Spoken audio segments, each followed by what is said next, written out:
وعلى آل سيدنا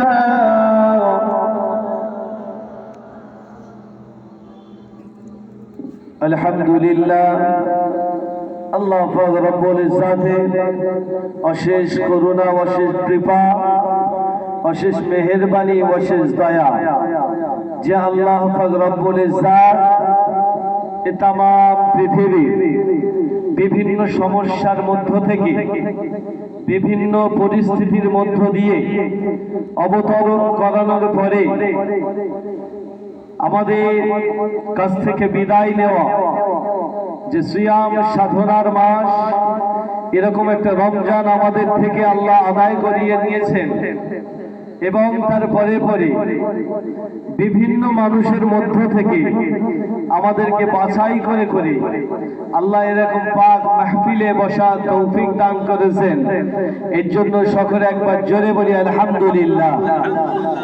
জোরে বলেন আলহামদুলিল্লাহ, আরেকটু জোরে বলেন আলহামদুলিল্লাহ। নারে তাকবীর, নারে তাকবীর, নারে তাকবীর।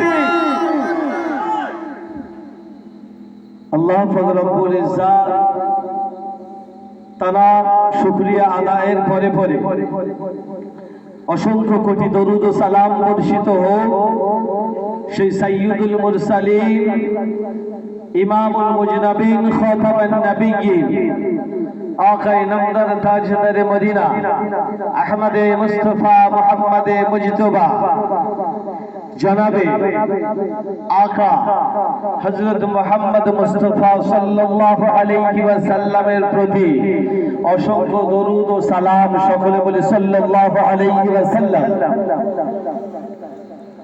আমরা যারা এখানে উপস্থিত হয়েছি এবং যারা উপস্থিত হতে পারিনি, সকলের জন্য খাস পেগাম, মেসেজ, যেটাকে আমরা মেসেঞ্জার এবং বার্তা বলে থাকি, খাস বার্তা সকলের জন্য। আল্লাহ পাক রব্বুল আলামিন কোরআনকে আমাদের কাছে একটা সংবিধান স্বরূপ পাঠিয়েছে এবং প্রত্যেকটা সংবিধানের যেমন অধ্যায় আছে, বিভিন্ন অধ্যায়ে বিভিন্ন সময় বিভিন্ন প্রেক্ষাপট নিয়ে আলোচনা করেছেন, তো কোরআনটাকে আমাদের কাছে আল্লাহ পাঠিয়েছেন বিভিন্ন সময়ে বিভিন্ন প্রেক্ষাপট নিয়ে আলোচনা করার জন্য। এখন যে প্রেক্ষাপটে আমরা পৌঁছেছি, যে পর্যায়ে আমরা পৌঁছেছি, এই পর্যায়ে কোরআনের যে আগাজ, কোরআনের যে বর্ণনা, কোরআনের যে পয়গাম আমাদের কাছে আল্লাহ দিয়েছেন, সেটা হচ্ছে সংবিধানে 9 নম্বর অনুচ্ছেদের 39 নম্বর ধারা। কত বললাম? সংবিধান কি? সংবিধান কি আমাদের? জোরে বলেন। কোরআন, আল কোরআন। সংবিধানের 9 নম্বর অনুচ্ছেদের 39 নম্বর ধারা। বুঝেছে আমার কথা? আমার ভাষা একটু এরকম, কিছু মনে করবেন না। আল্লাহ কোরআন বলছে, আউযু বিল্লাহি মিনাশ শাইতানির রাজীম, বিসমিল্লাহির রাহমানির রহিম, ইল্লা তাগফিরু يعذبكم عذابا عليما ويستبدل قوما غيركم صدق الله العظيم। কোরআন বলছে, ইল্লা তানফিরু يعذبكم عذابا عليما ويستبدل قوما غيركم। যারা এখানে এসেছেন, যারা আসছেন একটু তাড়াতাড়ি আসেন। কেন? আপনারা জানেন আমি আপনাদের ইমাম সাহেব, তো আপনারা আমার বক্তব্য সম্পর্কে জানেন। প্রথম থেকে আপনি যদি না শোনেন কিছু বুঝতেই পারবেন না। বুঝেছে বাবজি? ভালো করে শোনেন, আমার দিকে খেয়াল করবেন। আমরা যারা এখানে উপস্থিত হয়েছি, আমি উপস্থিত হয়েছি কি করার জন্য? আপনাদের কাছে কোরআন এবং হাদিসের কিছু বর্ণনা করার জন্য, এক কথায় বক্তব্য করার জন্য আমাকে এখানে উপস্থিত করানো হয়েছে, তাই না? একবার আওয়াজ দেবেন, তাই তো? বক্তব্য করার জন্য আমাকে এখানে উত্থাপন করানো হয়েছে, আমাকে এখানে উপস্থিত করানো হয়েছে, এই স্টেজে এইরকম একটা চেয়ারে আমাকে বসানো হয়েছে বক্তব্য করার জন্য। আর যদি আমি এই স্টেজের মধ্যে বসে, আর যদি কিছু মনে করবেন একটা কথা বলবো, যদি এই বক্তব্য দিতে এই মঞ্চে এসে আমি এই চেয়ারে বসে যদি আমি হঠাৎ কোনো গান বাজনা শুরু করি, আপনারা কি করবেন? আমাকে আদর করবে। ঠিক বলেছে চাচা, বাপজি বুঝে গেছে, আদর করবে। কিরকম আদর? জুতো খুলে মারবে, তাই না? আমার কথাটা একটু এরকম, কিছু মনে করবে না। ইমাম সাহেব বলে গান বললে তো জুতো খেতে হবে, ও তো ইমাম সাহেব, তো কি হয়েছে, তাই না? যা তার মানে আমার বলার মাকসাদ হচ্ছে এটা, আমাকে যে উদ্দেশ্য করে এখানে নিয়ে আসা হয়েছে, যদি আমি সেই উদ্দেশ্য পূরণ না করি, তার বরখেলাফ, তার বিপক্ষে যদি কিছু করে ফেলি, তো আমাকে চাচার কথা অনুযায়ী আদর করা হবে, তাই না বাপ? কোরআন বলছে, আল্লাহ বলছে, তোমাকে ওইভাবে আদর করা হবে যেভাবে তোমার চাচা বললো। তোমাকে যে কাজের জন্য পাঠানো হয়েছে সেই কাজ ছাড়া যদি অন্য কিছু করো, তাহলে তোমাকে আদর করা হবে। কি রকম আদর? আল্লাহ বলছে, ইল্লা তানফিরু, তোমাদেরকে বের করা হয়েছে, ইউআযিবুকুম আযাবান আলীমা, তোমাদেরকে বের করা হয়েছে শুধু যে কাজের জন্য, সেই কাজটা যদি তোমরা না করো, ইউআযিবুকুম আযাবান আলীমা, তোমাদের জন্য কঠিন আযাব নির্ধারিত করা আছে। ভালো করে বুঝবেন, নির্ধারিত করা আছে। আমাদের কি জন্য পাঠানো হয়েছে জানেন তো আপনারা? ইসলামকে প্রতিষ্ঠিত করার জন্য। পরে আসছি। তোমাদের বের করা হয়েছে যে জন্য, তোমাদেরকে নিয়ে আসা হয়েছে, উত্থাপন করা হয়েছে, পাঠানো হয়েছে যে জন্য, যদি সেই কাজ তোমরা যদি না করো, তাহলে তোমাদের জন্য জুতো খাওয়া মানে একটা কঠিন শাস্তি না? তো আল্লাহ বলছে, ইউআযিবুকুম আযাবান আলীমা, তোমাদের জন্য কঠিন আযাব রাখা হয়েছে। ওয়ায়াস্তাবদিল কওমান গায়রাকুম, যদি তোমরা ওই কাজ, যে কাজের জন্য তোমাকে পাঠানো হয়েছে, ওই কাজ যদি না করো, তার মানে আমি ইমাম সাহেব, আমি যদি এখানে এসে গান করি, আমাকে সরিয়ে দিয়ে কি করা হবে? অন্য কোন বক্তাকে এখানে তুলে তার দ্বারাই বক্তব্য করিয়ে নেওয়া হবে, হ্যাঁ কিনা? বুঝাচ্ছে আমার কথা? তো আমি যদি এখানে উল্টো কিছু করে ফেলি, তো আমাকে যেমন এখান থেকে সরিয়ে দিয়ে আমার জায়গায়, আমার পরিবর্তে অন্য কাউকে এনে ওই একই কাজ, মানে বক্তব্য, কোরআন এবং হাদিসের কথা অন্যকে দিয়ে আলোচনা করিয়ে নেওয়া হবে, হ্যাঁ কিনা? হবে।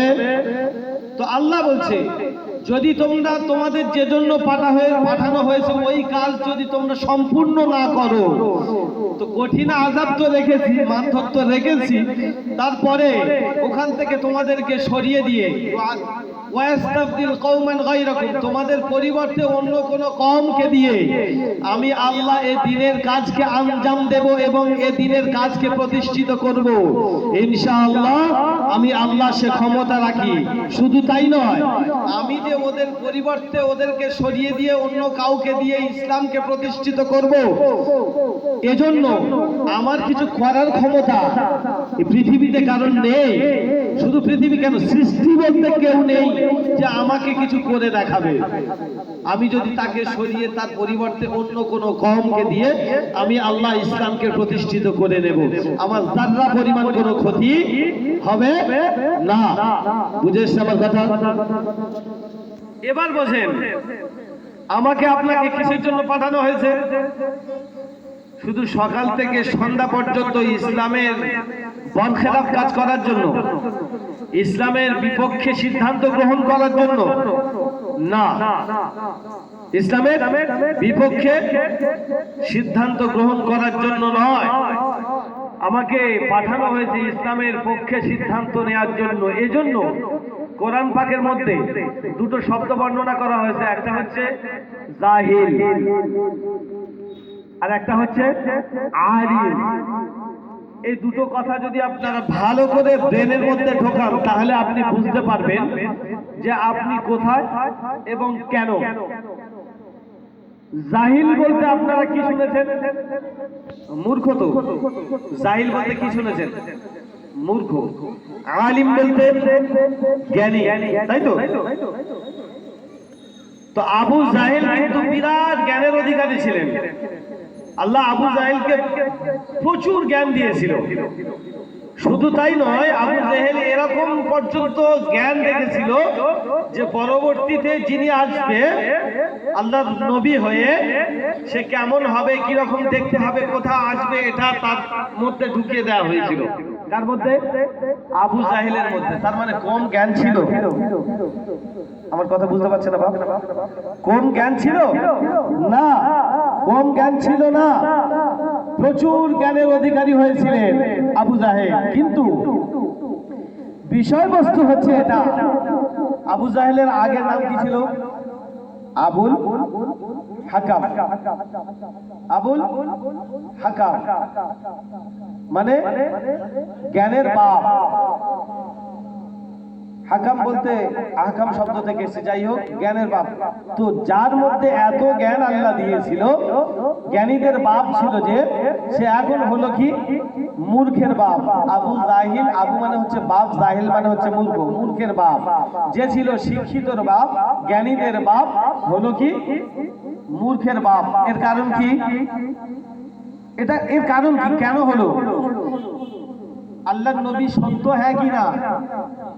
আল্লাহর নবী সত্য। এই হ্যাঁটা দু চারজন বলেছে, বাকি সবার মনে হচ্ছে মিথ্যা।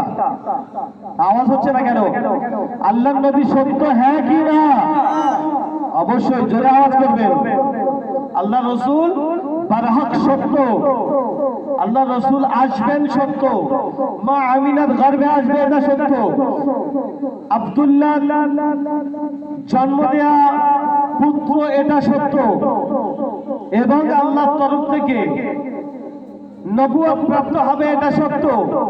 এটা জানতো কে? আবু জাহেল। এটা জানতো কে?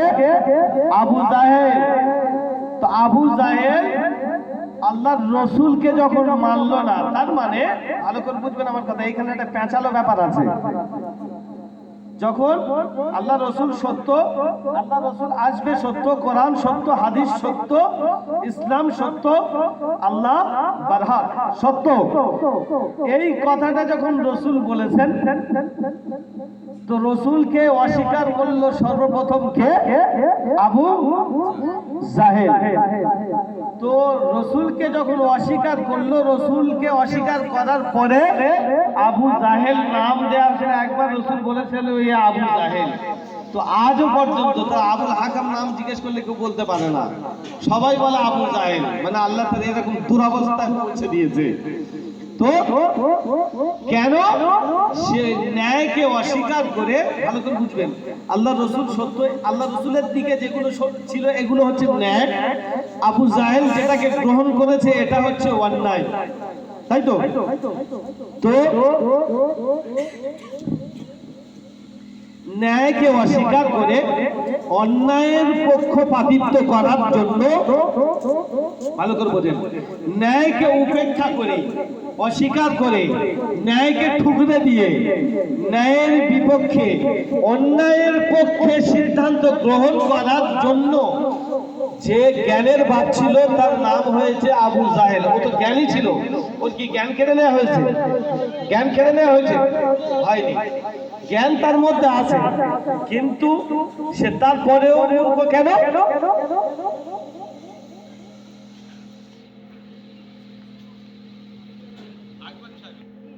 আমাদের সম্মুখে এখন যিনি অনেক দূর দূরান্ত থেকে এসেছেন,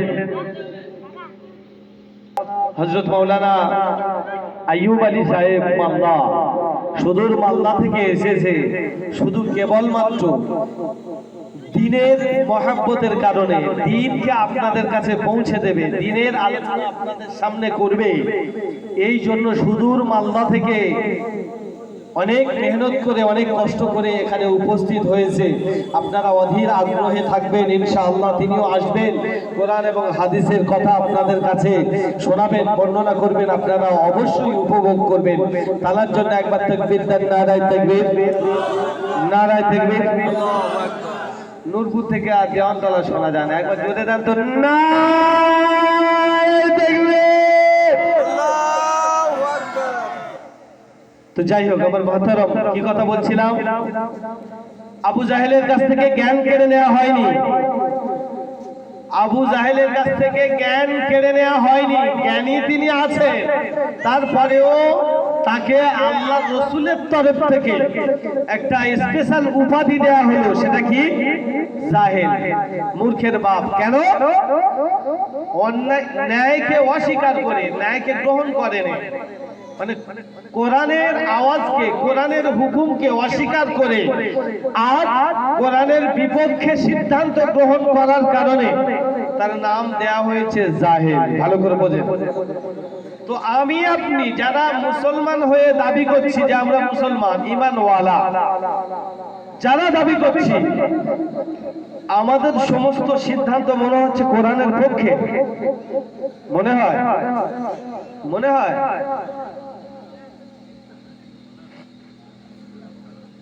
আমার তো মনে হয় না যে আমাদের সিদ্ধান্ত কোরআনের পক্ষে হচ্ছে। যাই হোক, চেষ্টা করব কোরআনের পক্ষে সিদ্ধান্ত গ্রহণ করার। তো আমাদের সিদ্ধান্ত যদি কোরআনের বিপক্ষে যায়, তো আপনি আলিম হন, মুফতি হন, মুহাদ্দিস হন, আর আপনি মাস্টার হন, ডাক্তার হন, ইঞ্জিনিয়ার হন, ব্যারিস্টার হন, আল্লাহর কসম রসুলের কথা অনুযায়ী সে জাহেল। ভুল বললাম? ভুল বলেছি? আরে সমাজের মানুষ তাদেরকে সম্মান দিয়ে ডাকতে পারে ইমাম সাহেব, সমাজের মানুষ বলতে পারে মুফতি সাহেব, সমাজের মানুষ বলতে পারে মুহাদ্দিস, সমাজের মানুষ বলতে পারে ডাক্তার, মাস্টার, ইঞ্জিনিয়ার, ব্যারিস্টার, সমাজের মানুষ বিভিন্ন উপাধি দিতে পারে, কিন্তু আবার রসুলের উপাধি কি তারা বুঝতে পারলেন না? জাহেল।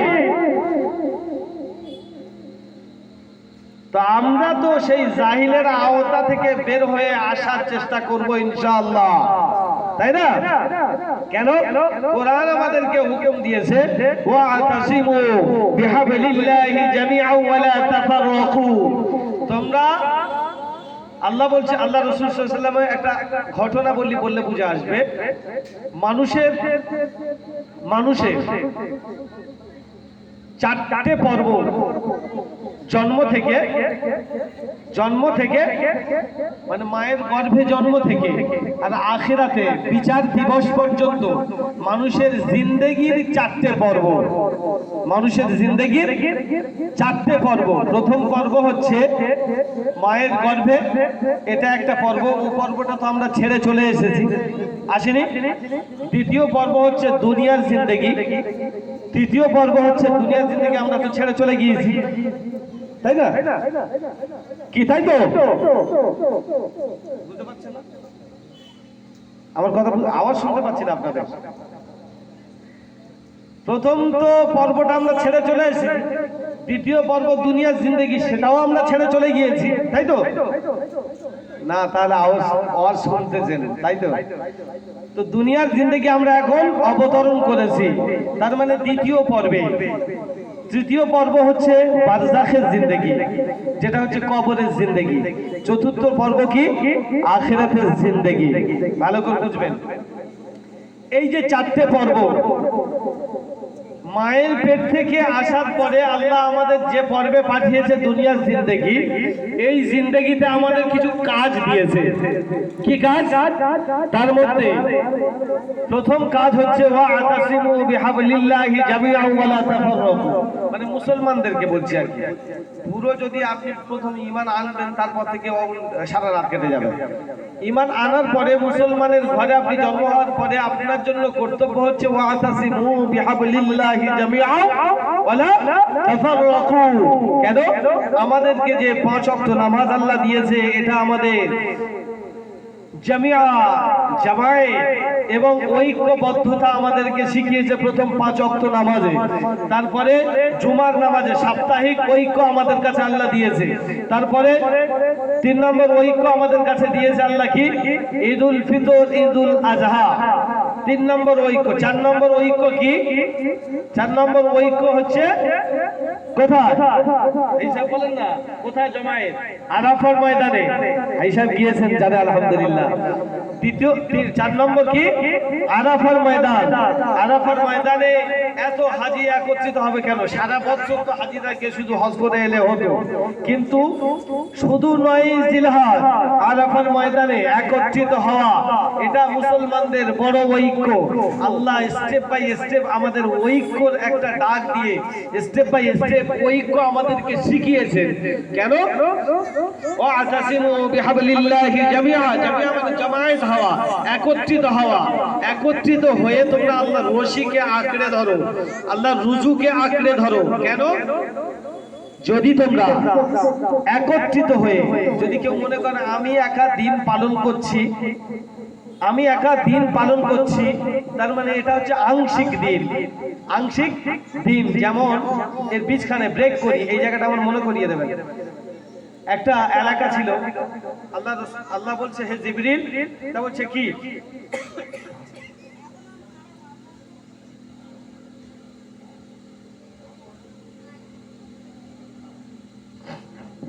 আল্লাহ বলছে হে জিবরিল, ওই বস্তিটা তুমি উল্টে দাও। কি বলছে? ওই বস্তিটা উল্টে দাও, বস্তিটা উল্টে দাও। কে বলছে? জিবরিল বলছে। জিবরিলকে আল্লাহ বলছে হে জিবরিল, ওই বস্তিটা উল্টে দাও।